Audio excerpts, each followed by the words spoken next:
Hello and Assalamu alaikum. Here we are just going to focus on the topic of Amazon KDP, like a self-publishing platform where you can publish your books, text, whatever you want to publish. So basically जैसे कि आपको नज़र आ रहा है कि यहाँ पे हम सबसे पहले ये करेंगे ना कि पहले हम एक्सप्लेन करते हैं कि किंडल है क्या, केडीपी है क्या। तो केडीपी बेसिकली एक ऐसा प्लेटफॉर्म है जहाँ पे ऑथर्स, राइटर्स अपना जो काम है, अपना टेक्स्ट है, अपना डिजिटल वर्क है, इसको बेसिकली अमेज़न केडीपी को डिजिटल टेक्सचुअल प्लेटफॉर्म भी कहते हैं। क्योंकि यहाँ पे जितने ऑथर्स हैं, जितने राइटर्स हैं, जितने पब्लिशर्स हैं, वो अपना काम पब्लिश कर सकते हैं। और बेसिकली इसकी टू मेन स्ट्रीम्स हैं।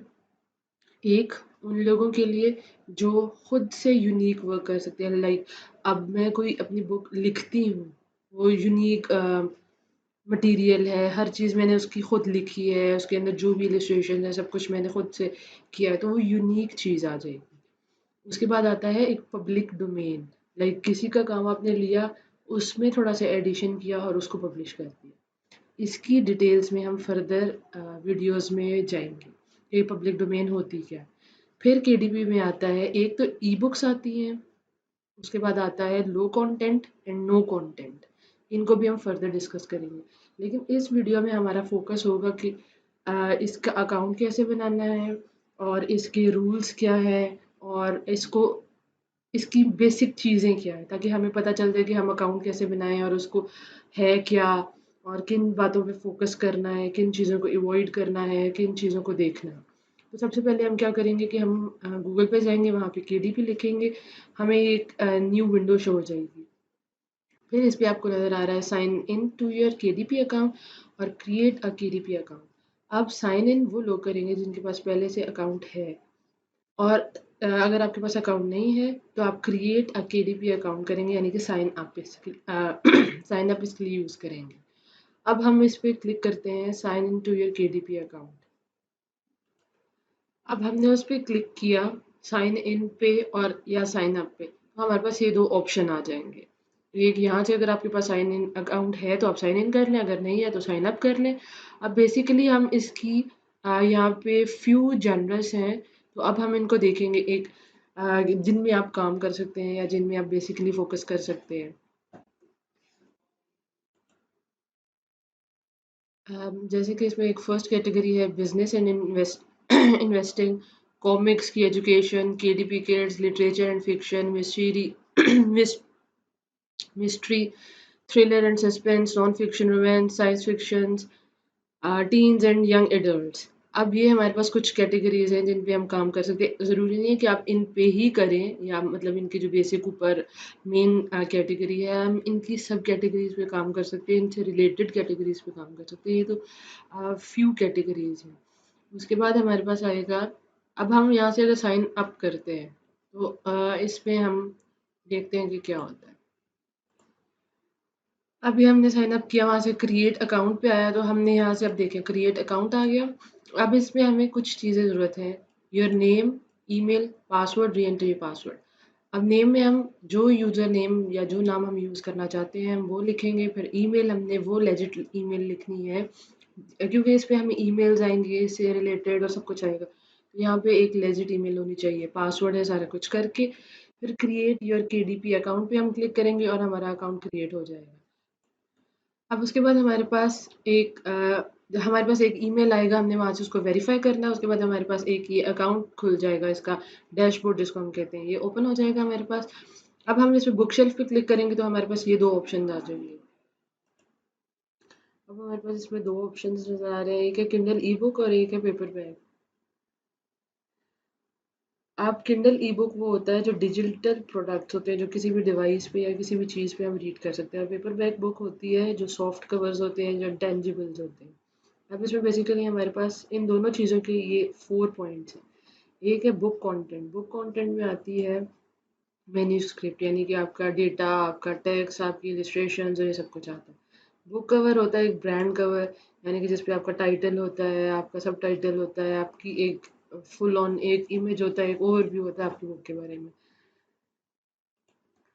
अब आता है हमारे पास description, keywords and categories. Description होती है आपकी बुक के बारे में कोई भी डिटेल्स कि ये इस बुक में है क्या, इससे रिलेटेड क्या है, ये सारा कुछ। कीवर्ड्स आते हैं आपकी बुक के रिलेटेड, जो भी टारगेट वर्ड्स होते हैं कि फॉर एग्जांपल अगर हम किसी एनिमल के बारे में बुक लिख रहे हैं तो अगर उसके अंदर कोई स्पेसिफिक एनिमल यूज हुआ है, फॉर एग्जांपल डॉग है, कैट है, तो वो हमारे इसमें एनिमल आ जाएगा, कैट डॉग आ जाएगा, वो सारे जितने भी रिलेटेड वर्ड्स होते हैं वो कीवर्ड में आते हैं। उसके बाद कैटेगरी में हमारे पास ऐसे ही आता है, हमें हमेशा राइट कैटेगरी यूज करनी है ताकि हमारी बुक रैंक हो जाए। और उसके बाद आता है हमारे पास ISBN। ये ई बुक्स के लिए ज़रूरी नहीं होता, लेकिन पेपर बैग के लिए अमेजोन इसको खुद प्रोवाइड करता है। और ISBN जो नंबर होता है ये 10 to 13 वर्ड्स पे कंप्राइज करता है। इसके अंदर आपकी ट्रिम साइज आ जाता है, बुक का टाइटल आ जाता है, बुक की इंफॉर्मेशन, बुक का डेटा, सारा कुछ उसके अंदर आ जाता है।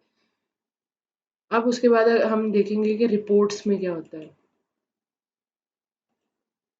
रिपोर्ट्स जैसे कि न्यू अकाउंट मैंने बनाया है इस डेमो वीडियो के लिए और इस सारे कोर्स के लिए, तो इसमें ये अभी एम्प्टी है, इसलिए रिपोर्ट्स में होगा sales dashboard, historical, month to date, payments, pre orders, promotions, prior month, royalties, ad campaigns. ये सारा जितना भी आपकी बुक के रिलेटेड डेटा होगा या सेल्स का डेटा होगा वो इसमें रिपोर्ट्स में शो होगा। कम्युनिटी में जितने क्वेश्चंस पूछे गए होते हैं वो अपडेट्स और सारा कुछ कम्युनिटी में आता है। KDP सेलेक्ट एक ऐसा प्रोग्राम है, जब आप अपनी बुक पब्लिश करते हैं उसके दौरान आपको एक ऑप्शन मिलता है कि आप KDP सेलेक्ट को चूज़ करना चाहते हैं कि नहीं। अगर आप सेलेक्ट करते हैं तो आपको 70% रॉयल्टीज़ मिलती हैं, लेकिन अगर आप सेलेक्ट नहीं करते तो आपको 30% रॉयल्टीज़ मिलती हैं। एक चीज़ ये, दूसरी बात ये है कि अगर आप KDP सेलेक्ट को सेलेक्ट करते हैं इस ऑप्शन को, तो आप एग्री करते हैं अमेज़न से कि आपका जो भी बुक है या जो भी जर्नल, जो भी चीज़ है, आपका प्रोडक्ट है, वो एक्सक्लूसिव होगा अमेज़न पे। आप किसी भी और वेबसाइट या किसी भी और प्लेटफॉर्म पे उसको सेल नहीं कर सकते। तो ये बेसिकली ये कुछ चीज़ें थी जो हमने इसके अकाउंट के बारे में देखी थी कि हमारा KDP अकाउंट कैसे क्रिएट करना है, इसमें बेसिक चीज़ें क्या हैं और इसको कैसे। अच्छा, अब हम इसके बाद इनमें से किसी पे भी क्लिक कर देंगे, जो भी हमने बुक अपलोड करनी है। अगर हमने ई बुक करनी है तो हम इसको क्लिक करेंगे, अगर हमने पेपर बैक करनी है तो हम इसको क्लिक करेंगे। उसके बाद हमारे पास ये कुछ ऑप्शंस आ जाएंगे। सबसे पहले ऑप्शन आएगा लैंग्वेज का। लैंग्वेज इसमें आपने वो सेलेक्ट करनी है जिस लैंग्वेज में आपकी बुक है, जिस लैंग्वेज में आपने अपनी बुक लिखी है, वो आप यहाँ से सेलेक्ट करेंगे। उसके बाद बुक टाइटल आ जाएगा। बुक टाइटल में हमेशा आपने ये चीज़ माइंड में रखनी है कि आप इसमें कभी भी ऐसे वर्ड्स यूज़ नहीं कर सकते जो अमेज़न अलाउ नहीं करता। फॉर एग्जांपल फ्री हो गया या ऐसे कोई भी वर्ड हो गए जो अमेज़न अलाउ नहीं करता। The title should contain only the actual title of your book as it appears on your book cover. हमेशा इस पे वो चीज़ लिखनी है, यहाँ पे जो आपका बेसिकली जो मेन टाइटल होता है आपकी बुक का, आपने वो लिखना है इस पे। कोई भी एक्स्ट्रा चीज़, कोई भी एक्स्ट्रा कीवर्ड या कुछ भी इसमें नहीं डालना।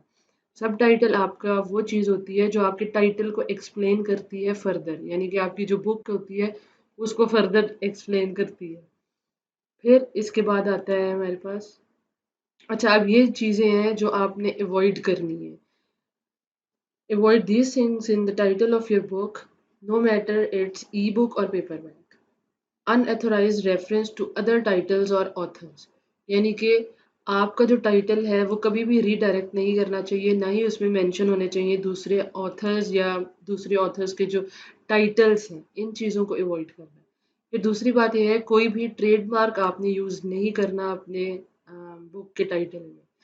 तीसरी चीज़ ये है कि सेल्स रैंक नहीं मेंशन करने, लाइक बेस्ट सेलिंग हो गया, बेस्ट सेलर हो गया, टॉप सेलर हो गया, इस तरह की चीज़ें मेंशन नहीं करनी।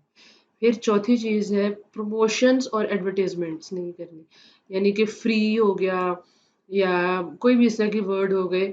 ये चार चीज़ें आपने माइंड में रखनी है कि इन चीज़ों को आपने अवॉइड करना है, क्योंकि ये अमेज़न अलाउ नहीं करता आपके टाइटल के लिए। फिर उसके बाद आता है सीरीज और एडिशन नंबर्स। सीरीज में ये चीज़ें आती हैं, फॉर एग्जांपल आपने कोई बुक पब्लिश की हुई है पहले से, तो आप उसका सीरीज नेम और यहाँ पे सीरीज नंबर लिखे। अगर कोई भी पहले से बुक है लेकिन अगर आपकी बिल्कुल न्यू है, आप पहले से कोई उसका एडिशन कोई वर्जन नहीं है, तो इस चीज़ को आप एम्प्टी छोड़ देंगे और एडिशन नंबर को भी एम्प्टी छोड़ देंगे। लेकिन अगर आपके पास कोई ऐसी बुक है जो पहले से पब्लिश हुई हुई, आप उसका अगला वर्जन कर रहे हैं, तो आप उसका यहाँ पे सीरीज नेम लिखेंगे और उसके बाद यहाँ पे उसका सीरीज नंबर लिखेंगे, फिर उसका यहाँ पे एडिशन नंबर लिखेंगे अगर आपके पास कोई एडिशन है। अब ज़रूरी नहीं है कि आपकी कोई नॉवल हो या कोई स्टोरी बुक हो जिसमें आप सीरीज़ या एडिशन नंबर को मेंशन करें। आपने कोई एक नॉर्मल बुक अपलोड की है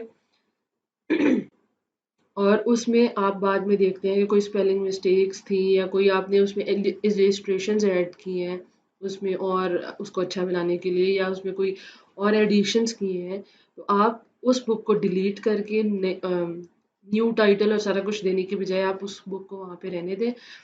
आप उसका new version new edition upload कर दें, यानी कि यहाँ पे आप उसका एडिशन नंबर मेंशन कर दें, यहाँ पे उसका सीरीज नेम मेंशन कर दें, सीरीज नंबर मेंशन कर दें, यानी कि ये उसका इम्प्रूव्ड वर्जन है, उसका कंटिन्यूस वर्जन है, मॉडिफाइड वर्जन है।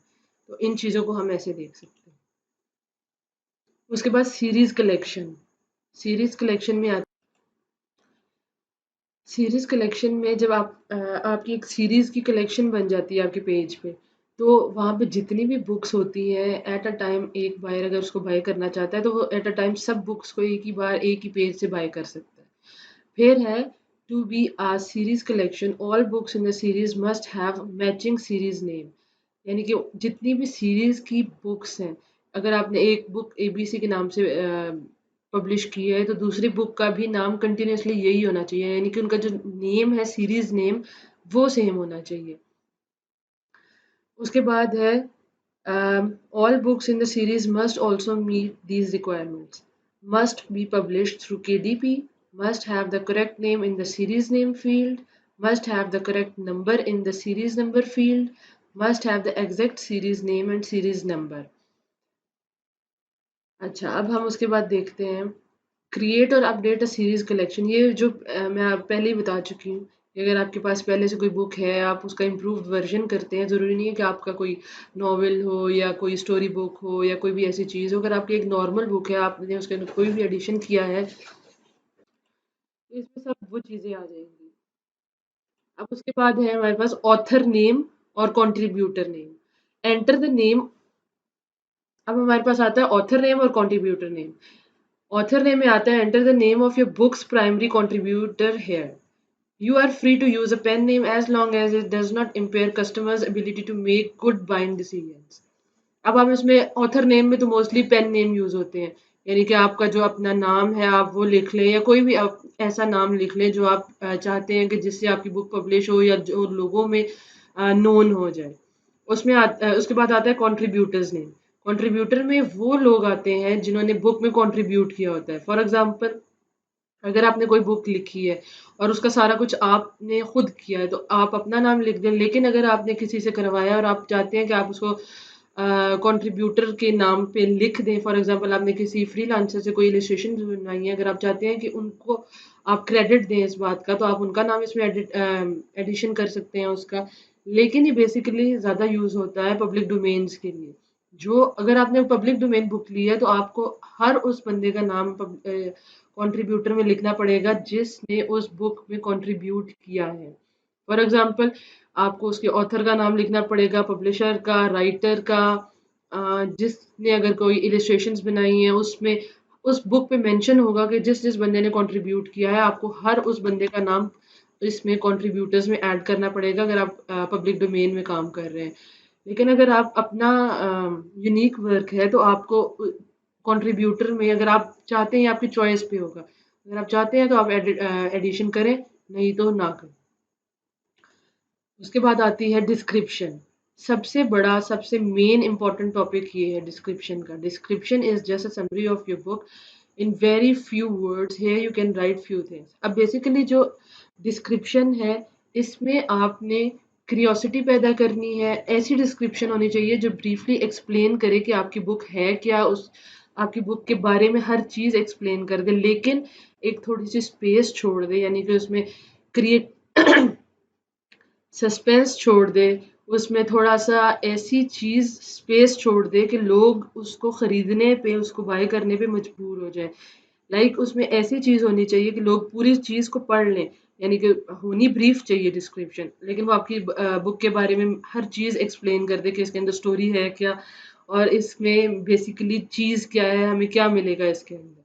लेकिन एक थोड़ी-सी स्पेस छोड़ें ताकि लोग उसको खरीदने पे मजबूर हो जाएँ, ताकि वो ये सोचे कि हाँ, हम इस बुक को खरीदें ताकि हमें पता चले कि इस बुक में इसका एंड क्या था या इसके अंदर हर चीज़ कैसे डिफ़ाइन हुई हुई है।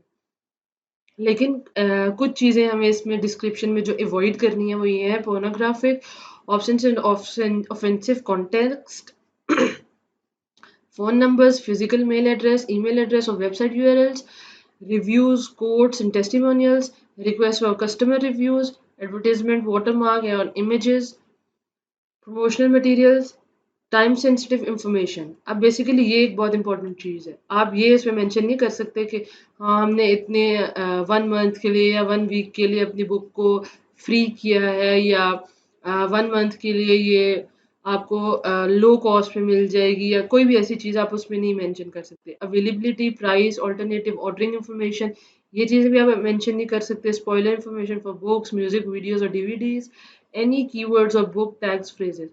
आप डिस्क्रिप्शन में बुक डिस्क्रिप्शन में ये चीज़ें ऐड नहीं कर सकते, स्पेशली कीवर्ड्स बिल्कुल ऐड नहीं कर सकते। उसके बाद आता है कि कीवर्ड्स है क्या। कीवर्ड्स एक बहुत ही इम्पोर्टेंट चीज़ है जो आपकी बुक रैंकिंग और आपकी बुक सेल्स पे बहुत इफ़ेक्ट करती है। बेसिकली जो कीवर्ड्स होते हैं ये वर्ड्स और फ्रेजेस होते हैं। अब कीवर्ड्स डिफरेंट टाइप्स के होते हैं, लेकिन जो बेसिक हैं वो सिंगल वर्ड्स भी होते हैं और 2-3 वर्ड्स के कॉम्बिनेशन भी होते हैं।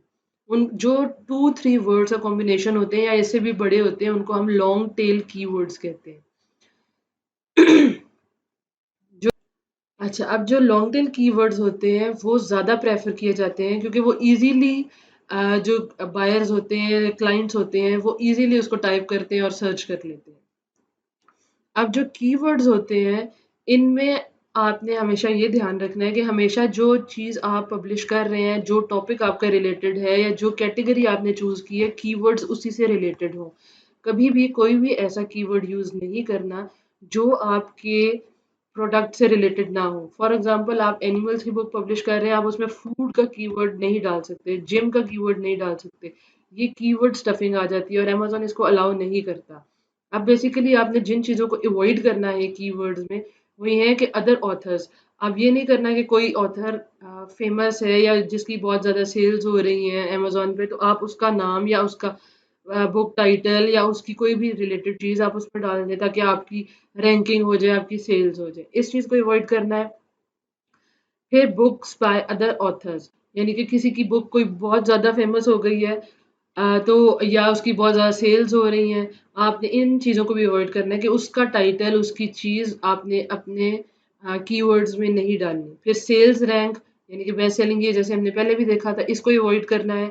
एडवर्टाइजमेंट्स और प्रमोशंस लाइक फ्री और ये सारा कुछ हमने अवॉइड करना है। Anything that is unrelated to your books content, ऐसी चीज़ जैसे मैंने पहले बताया है कि ऐसी चीज़ जो आपकी बुक के रिलेटेड नहीं है, फॉर एग्जांपल आपकी बुक जिम से रिलेटेड है, आप उसमें कीवर्ड्स नहीं डाल सकते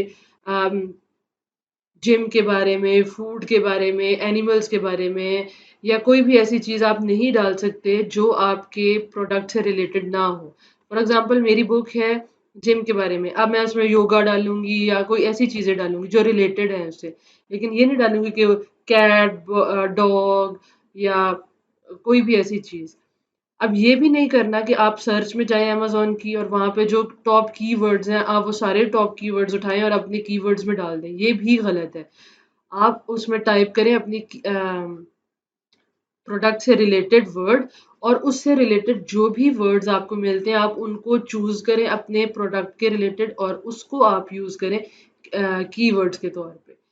इसके अलावा और जितनी चीज़ें हैं लाइक ऑथर्स का नाम आपने डाल दिया, बुक किसी और की बुक का नाम डाल दिया या आपने सेलिंग रैंक डाल दिया, कोई एडवर्टाइज़मेंट या प्रमोशन डाल दी, तो ये सब चीज़ें प्रोहिबिटेड हैं अमेज़न पे। अब उसके बाद आता है अबाउट राइट्स ऑफ पब्लिशिंग। अब जब आप अपनी बुक को बाकी सारी डिटेल्स एंटर कर लेते हैं तो आपके पास ये 2 ऑप्शंस आते हैं कि पहला आता है I own the copyright and I hold the necessary publishing rights. अगर आप इस ऑप्शन को चूज़ करते हैं तो आपको ये माइंड में रखना पड़ेगा कि आपकी बुक में जितना कंटेंट है, जितना डेटा है, इलस्ट्रेशंस हैं, टेक्स्ट है, आप उनको या तो टोटली आप उसके राइट्स ओन करते हैं या इतने राइट्स ओन करते हैं कि आप उसको अपने नाम के साथ पब्लिश कर सकते हैं। उसके बाद आता है second option, this is a public domain work. अब पब्लिक डोमेन वर्क में कभी भी आपने ये आप इस चीज को अपने नाम के साथ पब्लिश नहीं कर सकते। पब्लिक डोमेन में वो चीजें आती हैं जो भी आपने बुक ली है किसी से या कोई भी प्रोडक्ट आपने लिया है, आप उस चीज को पब्लिक डोमेन में डालेंगे। पब्लिक डोमेन बुक्स को आप कभी भी आई ओन द कॉपीराइट इस पे नहीं डाल सकते। अब पब्लिक डोमेन क्या है ये हम फर्दर देखते हैं। पब्लिक डोमेन बुक्स वो हैं जिनको 100 ईयर्स गुजर चुके हों। ऐसी बुक्स आपने चूज करनी है जिनको 100 ईयर्स गुजर चुके हों, क्योंकि 100 ईयर्स में कॉपीराइट्स खत्म हो जाते हैं। अब लेकिन इसमें ये चीज आपने माइंड में रखनी है कि कोई भी ऐसा प्रोडक्ट, कोई भी ऐसी चीज नहीं आपने चूज करनी जिसके कॉपीराइट्स अभी भी उस कंपनी के पास हों। फॉर एग्जांपल आप मार्वल्स की चीजें नहीं ले सकते, आप डिज्नी के चीजें इसमें नहीं डाल सकते। इसमें आप शेक्सपियर्स या ऐसी चीजें डाल सकते हैं जिनके कॉपीराइट्स खत्म हो चुके हैं। अब उसके बाद किसी भी पब्लिक डोमेन को हम कैसे यूज कर सकते हैं रीसेलिंग के लिए। सबसे पहले ये चीज इंपॉर्टेंट है कि पब्लिक डोमेन में आप ये ऐसा प्रोडक्ट या ऐसी बुक चूज करें जो अमेज़न पे पहले से ना हो। लेकिन अगर ऐसी चीज़ नहीं मिलती आपको या पहले से वो है जो आपने चूज किया है, तो इन कुछ चीज़ों का ध्यान रखें कि आप उसमें एक ऐसी यूनिकनेस, ऐसा एडिशन करें कि वो यूनिक बन जाए, यानी कि वो चीज़ पहले से अमेज़न पे ना हो। क्योंकि अगर आप सेम कोई बुक उठाते हैं इंटरनेट से और सेम उसको पब्लिश कर देते हैं तो आपकी बुक पब्लिश नहीं होगी, अमेज़न उसको अलाउ नहीं करेगा क्योंकि इसमें कोई यूनिकनेस नहीं है। सेम चीज़ पहले ही सेल हो रही है तो वो दोबारा से अमेज़न उसको अलाउ क्यों करेगा कि वो चीज़ आपकी भी सेल हो। तो इसमें आप उसको यूनिक कैसे बना सकते हैं पब्लिक डोमेन बुक को, इन 3 चीज़ों के थ्रू।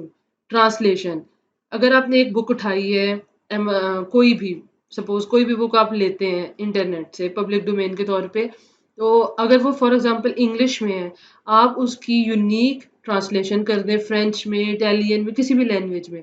लेकिन इस चीज़ का ध्यान रखना है कि वो गूगल ट्रांसलेट ना हो। किसी प्रोफ़ेशनल को आप हायर कर लें जो नेटिव हो उस लैंग्वेज का, आप उससे पे करके उसकी ट्रांसलेशन करा सकते हैं और उसको यूज़ कर सकते हैं।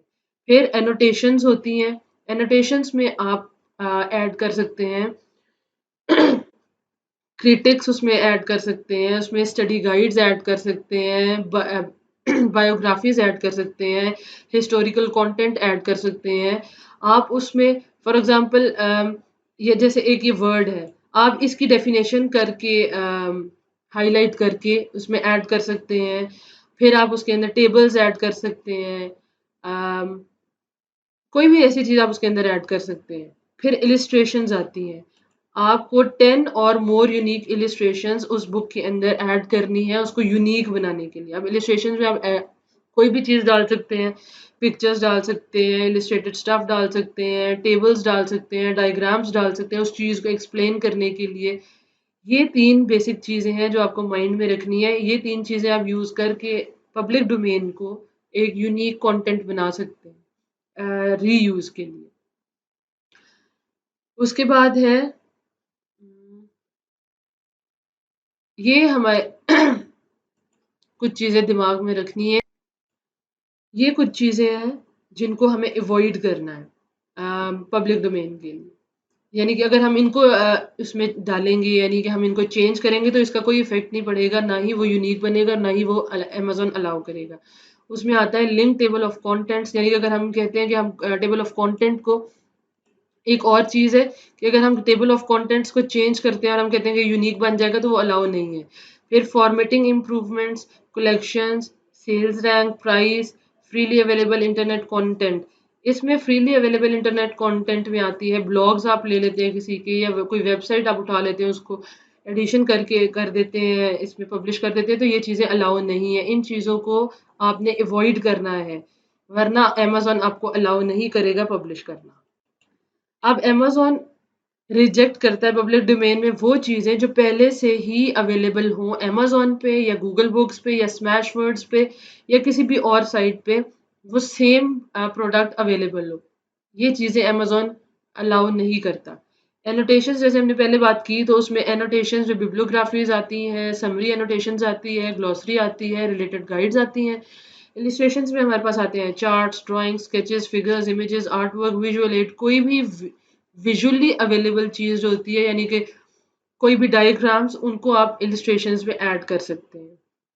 उसके बाद मोर आप अगर इसमें एडिशंस करना चाहते हैं, तो वो है सेक्शन, सब डिवीजन्स, पार्ट्स, प्रमोशंस, पोर्शंस हो गए, सेगमेंट्स हो गई, passages, reports, articles, right ups, reviews, कोई भी एक्स्ट्रा चीज जो आप ऐड करते हैं अपनी बुक में या अपने प्रोडक्ट में, तो वो आपके प्रोडक्ट को यूनिकनेस देती है। जितना आप ऐड करेंगे उतना ही वो यूनिक बनता जाएगा।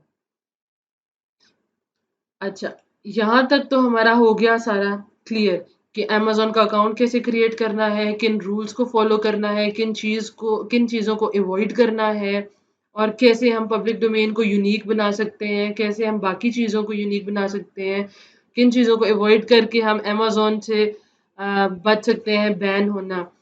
तो यहाँ तक तो हमारा ये सारा कवर हो गया। अब नेक्स्ट वीडियोज़ में हम देखेंगे कि पब्लिक डोमेन बुक्स हम कहाँ से लेंगे, लो कंटेंट बुक्स कहाँ से देखेंगे, नो कंटेंट कैसे करेंगे, कवर्स कैसे बनाएंगे। तो till then, catch you in the next videos.